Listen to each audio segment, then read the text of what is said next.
পদে থাকা অবস্থায় বা ইস্তফা দেওয়ার পরে কিংবা প্রাক্তন মুখ্যমন্ত্রীদের গ্রেপ্তার ভারতে খুবই সাধারণ ঘটনা।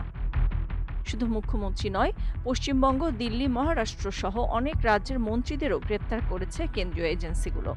এর মধ্যে অন্যতম ২০২৪ সালে দিল্লির মুখ্যমন্ত্রী পদে থাকা অবস্থায় এনফোর্সমেন্ট ডিরেক্টরেট ইডির হাতে গ্রেপ্তার হন অরবিন্দ কেজরিওয়াল। তিনি প্রথম মুখ্যমন্ত্রী যিনি পদে থাকা অবস্থাতেই গ্রেপ্তার হয়ে জেলে গিয়েছেন।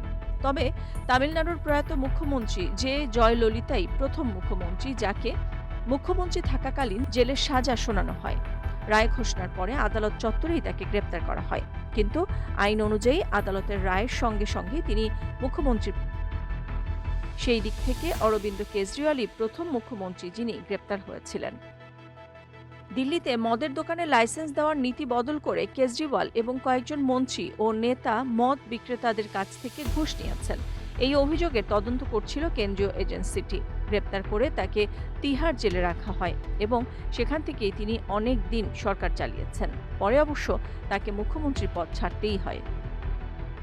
বিভিন্ন সময় যে মুখ্যমন্ত্রীদের গ্রেপ্তার করা হয়েছে ভারতে, তার মধ্যে সবথেকে বেশি আলোচিত যে নাম, সেটি বিহারের লালু প্রসাদ যাদবের ঘটনা। তাকে গ্রেপ্তার করা হলো লালু প্রসাদ আত্মসমর্পণ করেছিলেন। তার ঠিক আগে লালু প্রসাদ অবশ্য মুখ্যমন্ত্রীর পদ থেকে ইস্তফা দিয়ে রাজ্যের দায়িত্ব তুলে দিয়েছিলেন স্ত্রী রাবড়ি দেবীর হাতে। এরপরই পুলিশের গাড়িতে ওঠেন তিনি। গবাদি পশুর খাদ্য কেনার জন্য বরাদ্দকৃত অর্থ সরিয়ে নেওয়ার মামলা ছিল তার বিরুদ্ধে। ওই দুর্নীতি সামনে আসার পর প্রথমবার গ্রেপ্তার হন ১৯৯৭ সালের জুলাইয়ে। পশু খাদ্য কেলেঙ্কারির বিভিন্ন মামলায় অন্তত ৬ বার জেলে গিয়েছিলেন লালু। পরে আবার জামিনও পেয়েছেন তিনি। ঘটনাচক্রে একই মামলায় গ্রেপ্তার হয়েছিলেন বিহারের আরেক প্রাক্তন মুখ্যমন্ত্রী জগন্নাথ মিশ্র। তিনি ছিলেন কংগ্রেসের মুখ্যমন্ত্রী।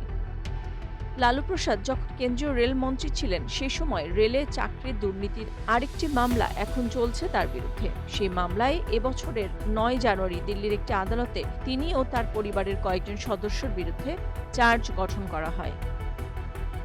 ঝাড়খণ্ড রাজ্যে জমি বিক্রি ও অর্থ পাচার সংক্রান্ত একটি মামলায় ২০২৪ সালে ইডি গ্রেপ্তার করেছিল হেমন্ত সোরেনকে। তিনি অবশ্য গ্রেপ্তার হওয়ার ঠিক আগের মুহূর্তে পদত্যাগ করেন এবং সিনিয়র মন্ত্রী চম্পাই সোরেন তার স্থলাভিষিক্ত হন। জেল থেকে জামিনে ছাড়া পেয়ে সোরেন আবারও মুখ্যমন্ত্রী হয়েছেন। আগেও এই রাজ্যের দুজন প্রাক্তন মুখ্যমন্ত্রী গ্রেপ্তার হয়েছিলেন।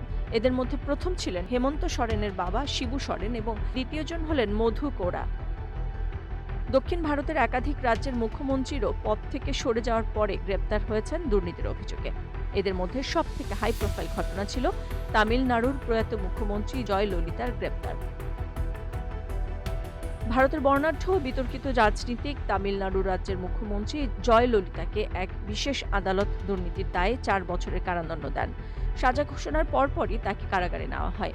একই সঙ্গে মুখ্যমন্ত্রিত্ব ও সংসদীয় সংসদের আসন হারান জয়ললিতা।